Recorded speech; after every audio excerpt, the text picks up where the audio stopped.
And we're not here. Why isn't that working? Oh, I know why. There you are. Welcome, by the way, to the Country Telegraph. I'm Mike Ryan. Nice to have your company. Before we get into our show, headlines from around Australia. Independent fuel retailers on southern York Peninsula, including the Corny Point General Store, the Pines Roadhouse, SYP Motors, and YPAG or Ag Karamalka has zero supply of both unleaded 91 and diesel. That was from last Monday. So the last 3 days, zero fuel. York Peninsula's YPAG Karamalka announced on Facebook yesterday, in fact, it had run out of diesel and only had a short supply of unleaded petrol left. And their supplier was also empty. Things are not looking good on the York Peninsula. But of course, our government has things under control. Not. Victorian Farmers Federation are urging commuters to consider swapping their car for public transport and the government to make public transport free, with the potential fuel savings helping ensure farmers can keep planting, harvesting and producing food. Might actually work in Victoria. I think there's an election very shortly, and South Australia too. Now, Meat and Livestock Australia has announced the successful completion of an MLA donor company AgTech project that has demonstrated reliable and affordable two-way satellite connectivity for livestock. That's right, they can have their iPad as they chew and munch on the grass. And also on-farm internet of things sensors across Australia. Now, the project was led by ESAT Global with Smart Paddock, providing on-farm visualisation, and Viasat delivering satellite connectivity. I think it's a great idea. Fertiliser prices have doubled to $1,600 a tonne in just 10 days, sparking price gouging accusations as farmers scramble for supplies ahead of autumn sowing. And finally, one of WA's most talked about outback stations is officially heading into a new chapter. That's Woolleen Station, which is pretty big to say the least. 134,000 hectare pastoral lease, roughly 700 k's north of Perth in the Murchison area, has been listed for sale, which is just incredible. And hopefully an Australian company will buy it, because that's what we need. We need more investment from within than investment from overseas, because it is Australia after all. That's just my humble opinion.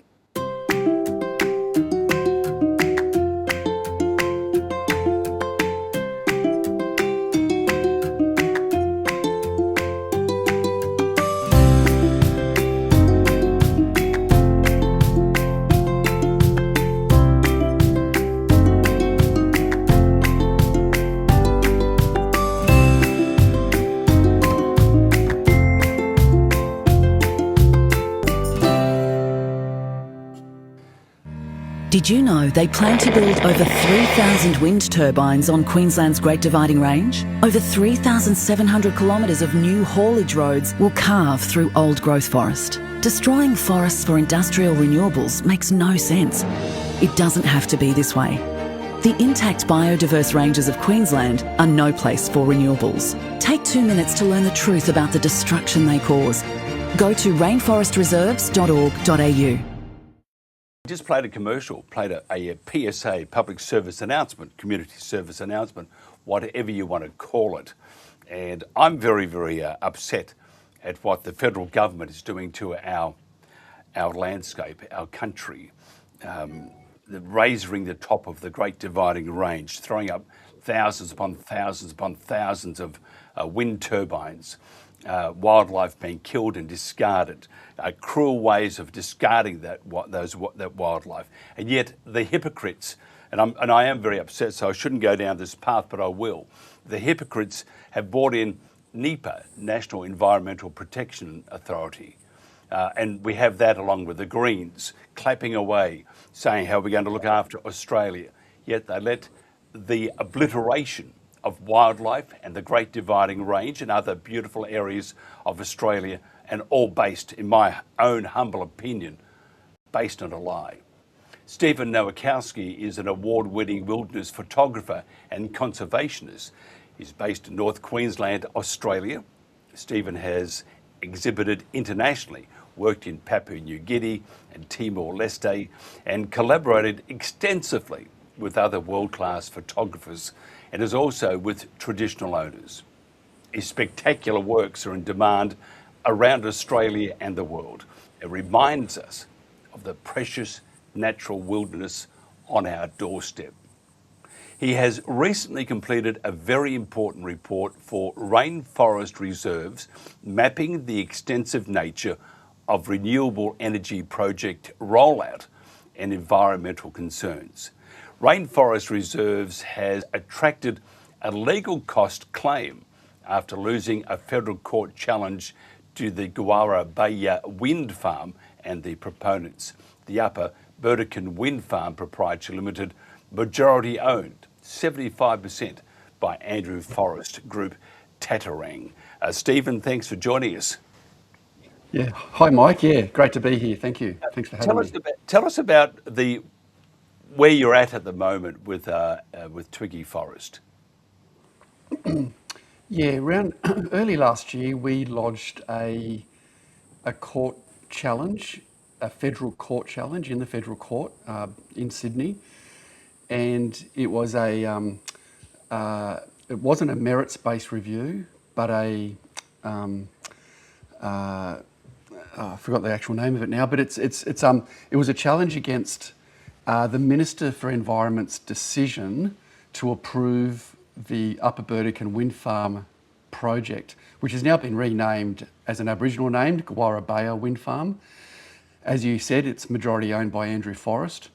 So we challenged, what I mean by we, Rainforest Reserves Australia, we challenged the Minister's decision, which was Tanya Plebisek, over her decision on approving it when there was clear impacts on migratory bird species that we believe weren't addressed properly in the approval process. And a challenge like that had never been done in the federal court against the Environmental Protection and Biodiversity Act.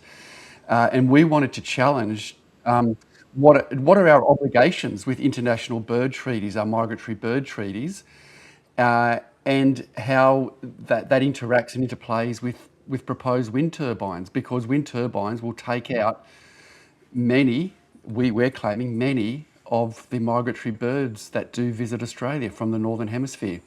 And some of that evidence is already coming in. We've got some great evidence that has been documented overseas, how that is happening in the Northern Hemisphere. And as we roll out these wind turbines, wind towers across Australia, we're going to see migratory birds diminished as well. So the court case was based on that. What the result of that court case was that the minister, the federal environment minister, does not have to consider international obligations, international treaties such as migratory bird treaties in her decision-making process. She does have to consider them, but she can just allow offsets and mitigate those impacts. And you can't offset and mitigate the killing of migratory birds. And so anyway, so we lost the case because the Environment Minister does have the discretion to make that decision to approve the wind farm. As long as she mitigates and offsets those impacts, everything's okay. So it was a really, really shocking outcome for us, a very shocking outcome for migratory birds, obviously.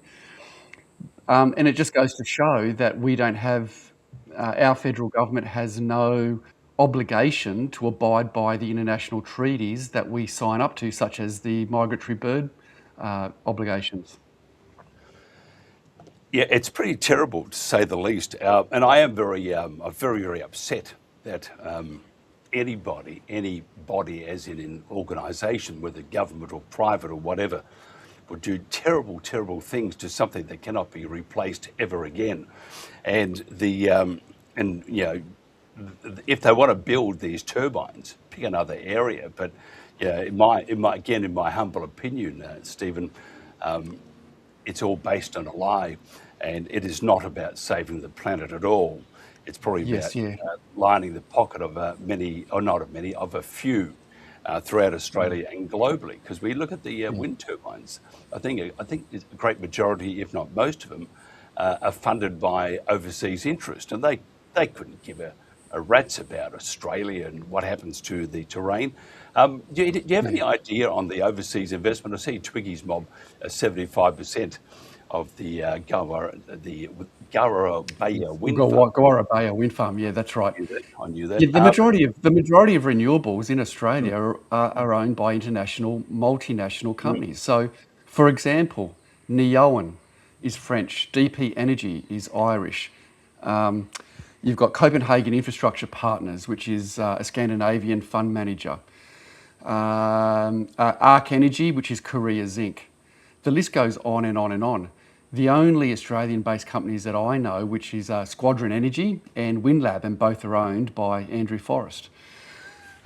So it's really being driven by international investment, and what they've done, they can sniff out all the subsidies that are being offered by the Australian government, because none of these projects can stand on their own 2 feet. They all need to be subsidised, and they need money thrown at them, such as the capacity investment scheme. We do not even know how much money is being given away through the capacity investment scheme to these multinational investors and developers, and even the opposition cannot find out that figure because it's all commercial in confidence. So we don't know if it's $1 billion a year, $5 billion a year, $10 billion a year, just going in that one subsidy scheme alone to allow these multinational companies to come in, destroy our biodiversity. Here in Queensland, these wind towers are going into our high elevation, high biodiversity ranges. That is the place where the wind resources are, and the government is giving this industry a free kick. And even just recently, we had the nature reform laws go through, so the new version of the Environmental Protection and Biodiversity Act, that was approved, passed by the federal government. And that, as far as I'm concerned, was rushed through Parliament purely to fast-track renewables in this country.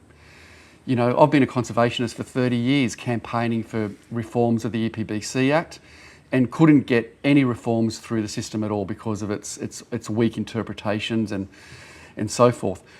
But now that there's this $1 trillion industrial juggernaut wanting to move into this country and decimate our biodiversity and destroy our energy sovereignty and energy security, the nature reform laws were just fast-tracked through Parliament within a matter of weeks. In a matter of weeks, they were fast-tracked through Parliament to fast-track renewables. That's what it was all about. Yeah. It's very disturbing. What about the response from the Queensland government, for example? Are they doing anything, or is it just? Yeah, so the Queensland government have been good. Compared to the previous state Labor government, they fast-tracked these projects. Dozens and dozens and dozens of projects were just approved overnight, quickly. This new LNP government have been fantastic in respect to slowing the process down and actually giving local communities a genuine say on the projects in their backyards. That was never the case under the other previous state Labor government. There was no capacity and no enforcement or no obligation for developers to consult with local communities. And there was even no capacity for local councils to even have a say at all where these big industrial projects were being located within their regional councils. Whereas now, these new reforms by the state Liberal National Party mean that these developments have to tick certain boxes. They need to quantify public consultation and engagement with local councils. There's still a long way to go. The environmental side of their what they call the State Code 23 for wind farms, their state legislation, is still very poor in terms of environmental checks and balances. Things like erosion and sediment control needs a lot of work, but at least they're going in the right direction, and they're slowing the process down so genuine regional communities can have a say. And they've also pulled back a few of the really bad projects that we've been advocating against, such as the Moonlight Range Wind Farm. And they also pulled out recently of the Tattarang West Wind Farm as well. So that was fantastic. What about support from other green groups? Because I recall, Stop the Dam in Tassie and stuff. I mean, I was part of those. Yeah. And I mean, and it was all, if you collectively get together, it's amazing what you can achieve. Any other green groups behind you? And by the way, what about the Greens? Where are they? Tell me. Yeah, the Greens are deluded, and I believe at some point there will be a Royal Commission. There has to be, because the amount of corruption and environmental destruction, the loss of energy sovereignty, energy security, the fact that none of this has been costed. We've done some basic costings around $1.3 trillion to roll out the 31,000 wind towers that are required, the 6,000 kilometres of transmission. But the fact that Chris Bowen has never announced what the final cost of this is, there has to be a Royal Commission. This is one of the biggest transfers of wealth in Australian history, and no one is asking any questions. Going back to the conservation groups, they're completely missing in action. I think because they've been campaigning for renewables for 2 decades, and now that we're seeing renewables smashing up high biodiversity, they don't know how to turn the Titanic around. But also too, I think it's a bit more sinister than that. The fact that they are receiving money from NGOs such as the Sunrise Project. And the Sunrise Project is an organisation that it raises money, we don't know where that money comes from, but then distributes those funds to conservation groups around Australia. And there's strings attached, and they need to campaign on wind and sun as the only solution to reduce our emissions. And if any of these conservation groups talk about nuclear or geothermal or other emission-free technology, they lose their funding. And again, that's why we need a Royal Commission. We need to understand how the conservation groups have been working in lockstep with industry. And conservation groups are basically industry advocates pushing for wind and sun, for wind farms and solar panels. And it's just crazy. So we're basing, they're advocates for Chinese-made solar panels. And when I was a part of the conservation movement, the last thing that I would be prepared to do is to advocate for industry. There's already so many other organisations out there that advocate for industry. There's industry lobby groups, there's the union movement. Conservation groups should be concentrating on biodiversity, protecting forests, keeping trees in the ground. But at the moment, conservation groups are only campaigning on wind and sun and technology that's made offshore, owned by foreign multinational companies. Who funded Sunrise? Well, we don't know. Would have been because they're a charity. Well, Forest. because they're a charity. Yeah, they're a charity. They don't need to declare where that money comes from. So, for example, last financial year, they dispersed $77 million into all the conservation groups around Australia. So organisations like the Queensland Conservation Council, Cairns and Far North Environment Centre, Mackay Conservation Council, Rockhampton Conservation Council, the Australian Conservation Foundation, the Wildness Society. They're all receiving money from the Sunrise Project, and the strings that are attached is that they cannot campaign on any other emissions-free technology except wind and sun. And the reason why I know this is because I do know of a group that was receiving money. They mentioned in the media that nuclear must be a part of our energy mix. The very next day, that group received a phone call and their funding was being withdrawn from the Sunrise Project. The Sunrise Project was set up by Hepburn. He was a founding member of Greenpeace in Australia. And he set the organisation up to raise money to divvy out to conservation groups to combat climate action. However, now it's really just campaigning on wind and sun technology. And $77 million is a lot of money. It's not coming from mums and dads in Australia. Most Australians wouldn't even know what the Sunrise Project is, which makes me and others think that it's actually coming from industry. So Copenhagen Infrastructure Partners, Vestas, which are wind turbine manufacturers. We don't know if it's those big companies donating to the Sunrise, knowing that that money then gets divvied out to conservation groups so that they campaign as industry advocates for those companies. Yeah, our next guest, who's going to be our first guest, but she's waiting, Anne Webster's waiting for us. She's written new legislation to protect prime agriculture land based on mapping different land according to their agricultural use. It's modelled on Queensland and New South Wales legislation. I wonder if it would be useful maybe for them to look at your mapping project if they haven't already. What do you think? Yeah, so what we've done at Rainforest Reserves, we've mapped where all the renewables are going across Australia. And I know I have supplied Anne's office with the link. I know she has seen it. It was quite funny, because the day that we launched that in October last year, we had that website hacked and data stolen. We've now moved that data onto a new server. We've employed a cyber technology person to write some software so it can't be hacked. And then we also received a lot of criticism by the conservation groups to say, there's projects that are wrong or this and that. However, I've only received, there was one letter from Squadron Energy that came up with a few discrepancies on the mapping, and they were very, very minor discrepancies. And that's all the industry could find on that mapping. There was 1,300 projects in the pipeline across Australia, renewable projects, which include BESS batteries, wind farms and solar. There's 1,300 projects, and Squadron Energy found, I think, 5 or 6 discrepancies, which I think is quite remarkable. And this is work that should have been done by Chris Bowen to showcase to Australians the cumulative impact of renewables across Australia. And it should also be done by conservation groups. They've got the resources to do this. Like I just said, the Australian Conservation Foundation, they had an operating budget of $17 million a year, and I've got no idea what they've spent that money on. They should be doing the mapping and providing overlays to communities like Anne Webster's community down south to show communities where these projects are going and where the interface is across places of high biodiversity and also high value agricultural land.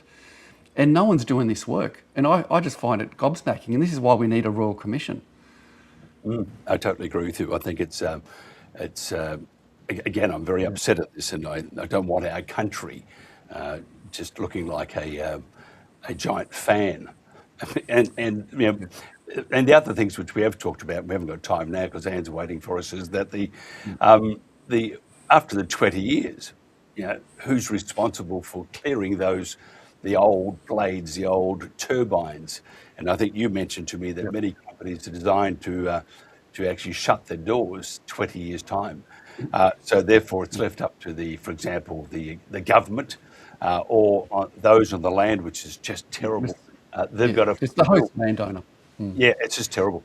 Stephen, we've run out of time. I do apologise. No worries, I love your green screen in the background. Not. Oh, that's real life. That's the backyard. I know. I'm jealous. I've usually got wallabies down the back, but they're not here today. They're not there at the moment. Just get some stuffed, those toy ones made in China. Stick them around. Yeah. Okay. Great. Well, thanks for having me. Yeah, somebody wants to get hold of you and find out more about what you're doing. How do they do that? Well, through the Rainforest Reserves website. So go to the website. You'll see a contact page there, and get in touch with us that way. Stephen Nowakowski, always a pleasure. I'm very jealous of your backyard, by the way. I want it. Yeah, all right, take care. Thank you. This is Thank you. Country Telegraph.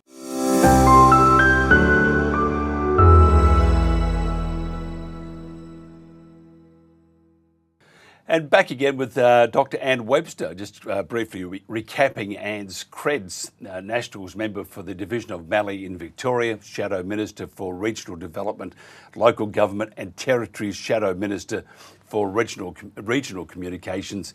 Dr. Webster completed a PhD at the Australian National University with a doctoral thesis on adoption before entering politics. Dr. Webster was a social worker and non-profit executive with a special focus on working with vulnerable families. Dr. Webster has drafted some very important legislation entitled Prime Agricultural Land Protection Bill 2026. We talked to her today about this and other important issues in her electorate. Anne, beauty, thank you very much. How are you, Anne? Good. I hope my microphone is working now. That's very good. We were running around frantically in the background, wondering what the heck. I know. Yes, and and Yes. and how is Mildura, by the way? Because I'm an ex-Mildurite. You know, you used to know my dad very well. Yes, indeed. Uh, it is wet. It remains wet right now, and I don't think you can. Oh, yes, you can. I think you can see the destruction of my patio that away, which has an insurance claim currently. Good luck on that one. Um, so is it just fill me in? Is it still raining? We are still having rain, yes. Which so we had 190 mils in 2 days, and for anyone who knows this region, That's you'll know that it is very unusual. That can be our annual rainfall. So 2 days, 190 mils, and then we've had further rain from then. So yeah, we've got a lot of deeply worried horticulturalists, mm, particularly, mm. and quite a good start to the read for the area for cropping. But fuel is a problem, fertilizer is a problem. I don't need to tell you those things. Hopefully, I don't need to tell your viewers about those things because we're in dire straits. Yeah, are they named Lake Langtree yet? Because I mean, Langtree Avenue used to, when I grew up, which I haven't apparently, when I grew up, it used to be the place that we used to, E.J. Holden, the old one, Yes, even older, and we do lappies. You can't do that now, that's although right. maybe they should reopen it. It's a bit dead at the moment, isn't it? It certainly is, and I remember those days. You used to have to watch your feet when you stepped out from the parked cars in the middle. You did. I mean, I recall I bought my first pair of flares at Schiller Days. There you are. That's Oh another. yes, yes. I still got them. And now tell me about the electorate. I mean, I know all about it, but tell me, just tell our audience what you do, what the electorate is, how big it is, how important it is to Australia. Look, as far as I'm concerned, it's the food centre of Australia, and we are about to harvest almonds, very big almond growing area. Our table grapes, wine grapes, dried fruit grapes are in all kinds of trouble because of the rain. So the reports I'm getting are that much of the fruit is split. I've got a meeting this afternoon with council and with those industries just to talk about the support that they're not getting yet with regard to DRFA, disaster relief funding, which won't step in to help them until it's actually declared category D. And so we're waiting for that process, and I'll certainly be putting my 10 cents worth in about that. We've got large cropping areas, of course, livestock, a lot of sheep. And that my electorate is actually 83,500 square kilometres. So I go all the way down from the New South Wales border and South Australian border all the way down to Halls Gap and take in 72 towns of 200 people or more. So I try and get around and speak to people all around the electorate. So yeah, it's a fair challenge. Yeah, there must be some nervous Nellies at the moment because um, besides the rain, can you just tell me the humidity at the moment? Because we don't want humid weather, especially after many of the grapes have been picked. Some are now trying to dry out. If we get the humidity, we get all sorts of bad things, don't we? I'm just feeling my hair to see how frizzy it is. That's a fairly good indicator. And You're it's looking like pretty Martha horrible. Hayes. Yeah, well, yeah, no, it doesn't work for me. Anyway, so the point is it's humid and it's really not pleasant. No, it's not, and that's the probably the almost besides the flooding, the worst scenario to follow the flood is that humidity, because it will just about, as we would say in Mildura, actually we would say in Cardross, it would bugger things up beyond all belief. It's But by the true. way, I always talk about Cardross. Tell us how important that is to St Raisia. Well, Don't you Cardross believe? is important. This whole region is incredibly important Mm, to mm. our food bowl, and of course it varies. I think the amazing thing about Mallee is that we go from irrigated areas where, we grow a lot of horticultural fruit, whether it's grapes or almonds or oranges, citrus. And then we move down, even pistachios now, and carrots. Huge carrot producer here, the Lamatinas. And then we go down south, and of course, the renewable energy zones are probably the biggest threat. Maybe that's not true, actually. I think the Victorian state government, coupled with Chris Bowen, are actually the greatest threat to our region at this point in time, which is why I drafted up the prime agricultural protection legislation, because it's such important legislation. Tell us about this legislation. And I mean, I have never seen, and I'm trying to with this program to keep down the middle, but I can't help myself. I see what the Labor Party is doing and I know you will jump in on this, but to Australia, they're doing some terrible things under the guise of saving humanity, or Australia. Chris Bowen needs to go back to kindergarten. And then we have Jacinta Allen in Victoria. And the compulsory acquisition of any land they want. It's just terrible. I mean, it's a very hard life for farmers. Your legislation or your proposed bill, tell us about that. So, as you were talking with Stephen Nowakowski, and he does great work. I'm a huge fan, and yes, he'd given me mapping that we added further areas of renewable zoning, but also renewable projects that are going on in my region, as well as the VNI West transmission line. So what we've faced over the last few years, and I say we, my electorate, and even Wannon as well, have faced basically the overtaking by a totalitarian government to ensure that it achieves its energy targets, no matter how unrealistic they are and no matter how little difference they make to the planet. It suckers somebody's, ideological vainglory. It's just so difficult to come to terms with the damage that it's doing across our prime agricultural land all the way through my electorate.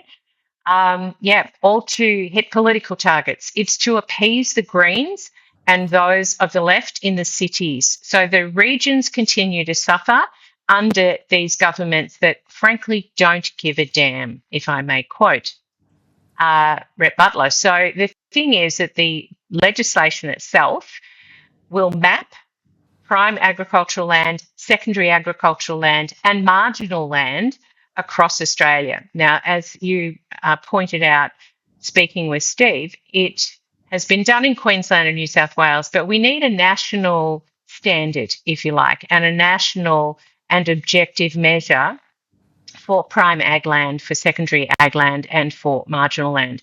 The legislation basically says if you want to do renewables or you want to do transmission lines or you want to even mine on prime ag land, the answer is no. Fundamentally, no.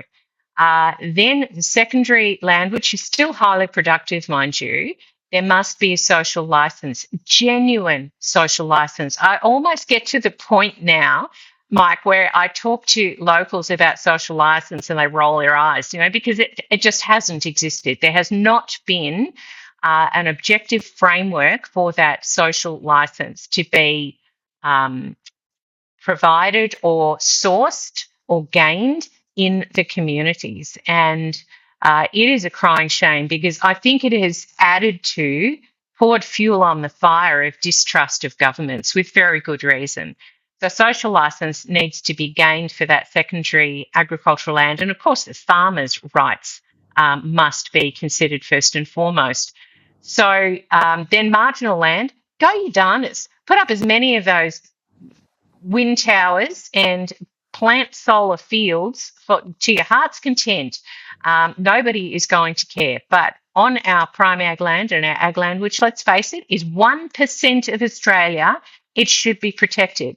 Now, we know that in 2022, the Victorian Jacinta Allen government put out a paper, which they've now retracted from their website because it's been quoted so many times, that if they can't put up the wind towers in the ocean offshore, that then they will need 70% of our agricultural land in Victoria.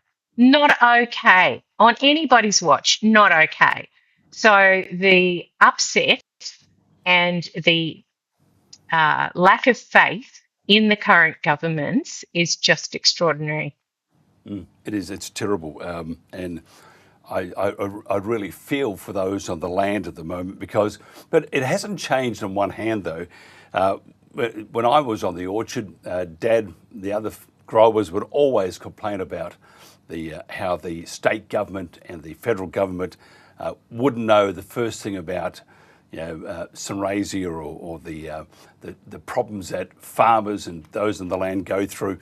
The other issue is at the moment, which is very, very serious, and we see Chris Bowen. I mean, again, truly, he is just magnificent. Anyone who says otherwise, I would agree. The fuel and diesel situation in it's slamming everybody all over the country. How is sunraysia holding out and the mallee holding out? Yeah, not good. So the regional areas across Australia, and I talk with my colleagues pretty well daily, we are the ones who are wearing the incompetency of this government. There should have been prioritisation of diesel in particular to regional areas. We have, as I said, the almond crops are waiting to be harvested. They've now got to be dried out first. And I was speaking with an almond growers this morning. They say that they need more diesel, not less. They need 1 million litres of diesel a day. That's a problem. And the thing is that it's not being made available, regardless of what Chris Bowen says. And how many people actually trust what he says? I'm not sure that many. And so in terms of, even putting out the fuel from Ampol, he thought that would solve the diesel problem. Well, no, that was actually only unleaded, mate. And all they've done is taken the sulphur levels from the new sulphur levels of 10 parts per million to 50 parts per million, which were actually normal back in December 2025. So the fact that people are panicking about that, please don't panic. It's not going to destroy your car. It's exactly what you were putting in last year. And they've gone back to because they realised that saving the planet might not be quite as important as actually keeping the country running. And they're going to have trouble. And saving the planet, I mean, at the moment, in my own humble opinion, it's a lie anyway. And it just shows that our education system failed us miserably. Do you still have your Massey Ferguson when you drive to work? I'm just joking about that part. I mean, I couldn't. Have you ever driven a tractor, Anne? I have sat in one. I can't say I drove it. I think it would be pretty challenging. I'm keen to. I'm not afraid of it. And gumboots. You got to have gumboots. And yeah, absolutely gumboots. You have to whinge a lot to be a good farmer. No comment. Dr. Anne Webster, MP, federal member for Mallee. If somebody wants to find out more about you, Anne, and how to get in contact with you, have a bit of a chinwag, how do they do that? Well, it's all very, very available. Just print my name on a Google Drive. You'll probably get it, Anne Webster MP. But the office number will be there. My website is there, Anne Webster MP. Very easy. Anne, it was worth it. Thank you for hanging around and enduring the pain of connectivity, but it's all worth it, and I think we need to do more of this. I think you speak a lot of sense. You are forthright. You are the hopefully, and again, I'm being naughty. Hopefully, we can have a change of government in Victoria, state-wise, and hopefully in the very near future, we can have a government. I think Matt Canavan, by the way, is just sensational, and I think he is a future Prime Minister. Even though he's in the Senate, I mean, who knows what could happen there. Anne, always a pleasure. Thank you so much for your time.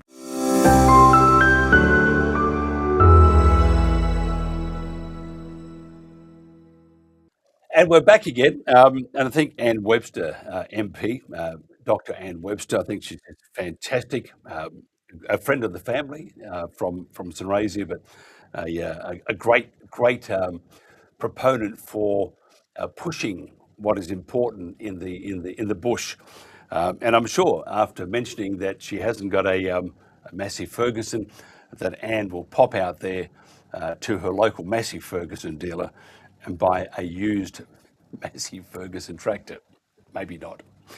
Chris Lay lives at Lake Boga in the heart of the Murray-Darling Basin. He was a dairy farmer and has long been an advocate for Australian farmers. We're going to talk today about his local area and how farmers and locals are travelling with the current fuel situation. Chris, thanks for joining us once again. Thanks, Mike. It's great to be back. Thank you. Yes, under a new banner, we're talking all things regional, rural and outback. And that's what we're going to do. Oh, that's great, Mike. That's great. We need to do it. I think the bush needs a voice. Besides whinging a lot, which we do, we also need to talk about the positive things. Unfortunately, at the moment, Lake Boga and the surrounding areas are doing it tough when it comes to fuel. Tell us about the situation. Yeah, Mike. Aside the skyrocketing fuel prices, I think I just filled up just the other day, and the fuel was about at Swan Hill and Lake Boga was $2.73 a litre. And I think a week ago I filled up and it was just a smidge under $2 a litre. So aside these skyrocketing fuel prices, now there's a little bit of panic buying. I don't know why, because there is plenty of fuel, and as I think Anne Webster highlighted, that we're at the start of a seeding period. There's a lot of other harvesting going on with almonds and the whole lot. And I was actually having a chat to a couple of the independent fuel deliverers, and they just cannot. There's not enough hours in the day to deliver fuel to where it needs to go. And what seems to be the issue is farmers. Well, they like to have their tanks full on farm at the start of all their activity, and they are currently not. And they've got a limited amount of fuel they can buy per customer. So this is posing a few problems with just getting fuel on site and getting activity to start. So that's kind of the crux of it, Mike. I think it would be a unmitigated disaster if the diesel stopped, because it's really, actually every day is a really important part of being on the land, but particularly industries around the country, it would be a disaster of all proportions. What do you think needs to be done? Firstly, for those people who are watching, everyone needs just to calm down a little bit. Just calm down. We haven't got technically a shortage of fuel. We've just got a percentage of our community who are taking upon themselves to stock up, and I know in Swan Hill, which is really remarkable. Like you can't get a jerry can for love nor money. So what we have is an unusually high amount of people who are just going and storing fuel, diesel and petrol, and I guess in the hope to beat the price rises, because I don't know where this is going to stop. And just everyone take a deep breath and calm down and let the fuel go to where it needs to go.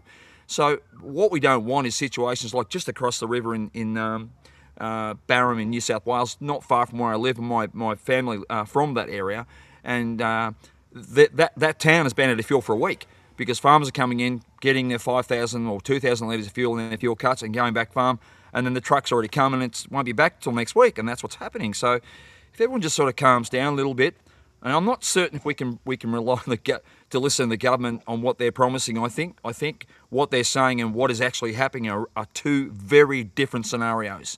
So I would just appeal to people just everyone relax a little bit and just think about what they need and what they don't need, and let that be a good position to be at, rather than sort of have a toilet paper situation for COVID kind of thing. So as remarkable as that was, and we seem to have a similar thing with jerry cans and diesel.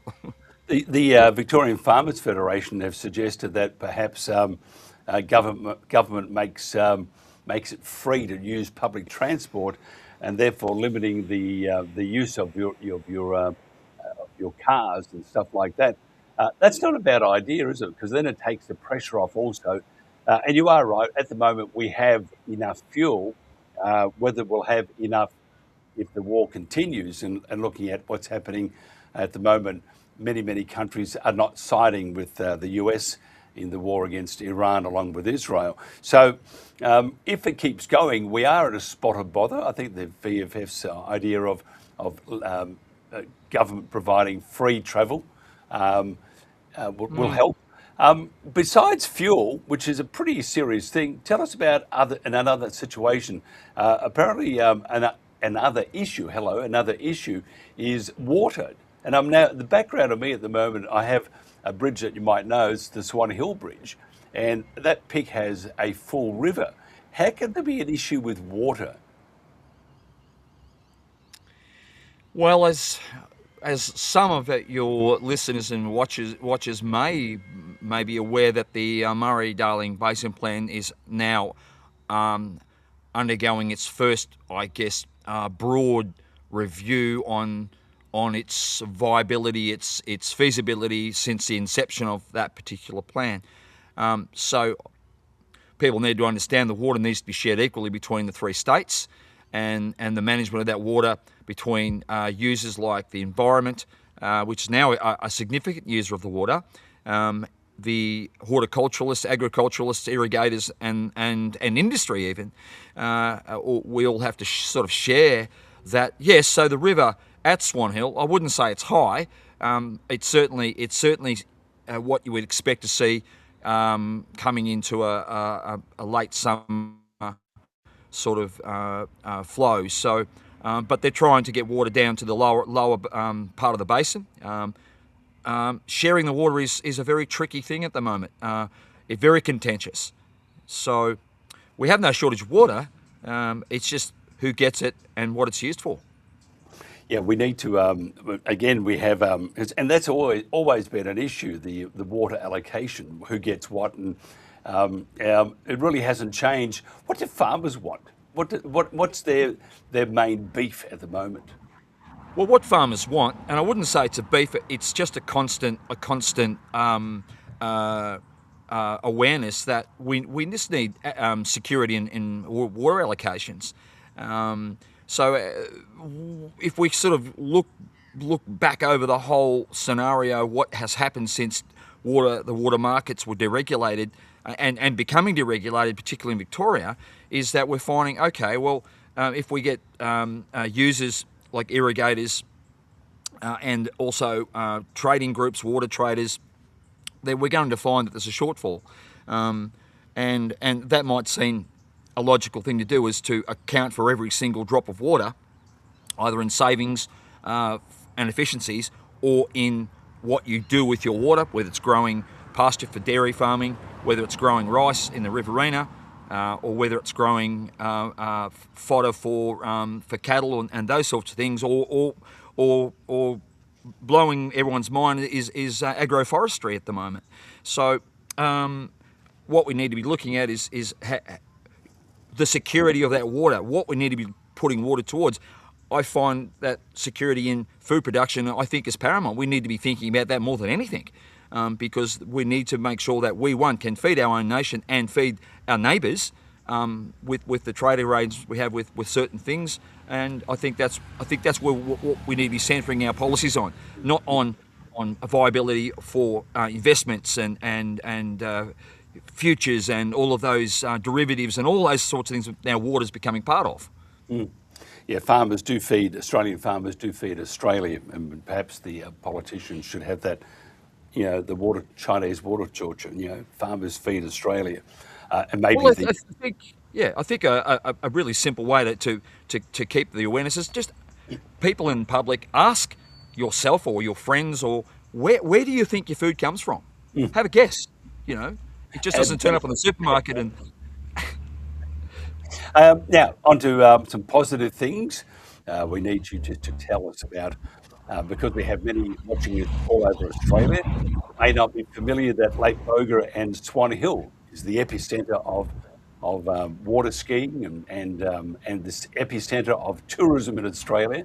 Tell us about Lake Boga and Swan Hill.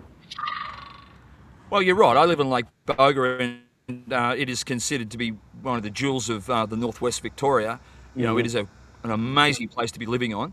And we've got our challenge with water once again. We've got Goulburn Murray Water currently trying to convince us of how they best should manage our water issue, and it's no secret we've been struggling with an issue of blue-green algae and water quality due to the way the lake has been managed over the many seasons. But I'm very optimistic that we can resolve or come to a place where the water is managed well, where tourism benefits from that, the users of the water benefit from that, and those people who benefit from the release of the water from Lake Boga on certain periods will also benefit from that. So it's a real juggling act at the moment, and it's very easy to get a little bit anxious about it, say a few things and ruffle a few feathers.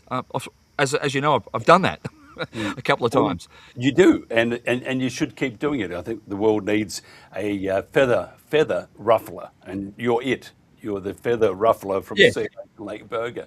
Now, if somebody wants to get hold of you, Chris, and we'll do more of these because I think it's important that we find out what's happening in particular regions around Australia. Someone wants to get hold of you, how do they do that? Yeah, look, they can either Google me. I'll come up as a Citizens Australian Citizens Party candidate, but also my contacts are publicly available. My email, what have you, it's available. That's how you can find me. Contact the Citizens Party. That is probably the best way. As an ex-dairy farmer, I mean, what time did you get up in the morning, just by the way, when you were a dairy farmer? Well, it varied. With the old school dairying that we had, it was very early. It was about 5 in the morning. But when we built a new plant and modernised the farm, we got up at a sensible time. Because we had the capacity to deal with our large herd, but still early morning when you talk about dairyman's time, between 5 and 7 in the morning, and you generally retire somewhere around midnight. That's right. Do you miss who owns the farm on Christmas Day? That's right. You get out there and start milking. Do you miss it? Do you miss that way of life, or are you sort of glad that you can sleep in when you want to sleep in at your age? Look, I don't miss the early rises, although the sunrises in our part of the world are absolutely glorious, and I try and take as many photos of every sunrise. I miss that part of it, I guess. The hard slog of dairying that's unrelenting. I look back and I say, how do I get through that? But wise management and you get people around you who are reliable employees to help you through that, because you can't take that on yourself. But I miss the country life, although I'm very fortunate. I live in a very beautiful rural environment for my children to grow up. I sort of. When I left the farm during those difficult times, it was like a death in the family. It took me a long time to recover from that, Mike. Yes, and I'm sure it would have taken you about 5 minutes. 5 minutes and a beer, it's all done. Yeah, that's right. It's incredible, isn't it? Look, always, as I said, always a pleasure chatting. We'll do more of these things. Chris Lay from Lake Boga in Victoria. That's it for our show today, folks. We've just about finished and wound up. Behind me, as I mentioned before, it's the bridge at Swan Hill. And that picture of the river seems fairly full, but it's an older pic. Until tomorrow, until we do this again tomorrow at midday, have a great day, drive carefully, be kind to your neighbours. This is the Country Telegraph.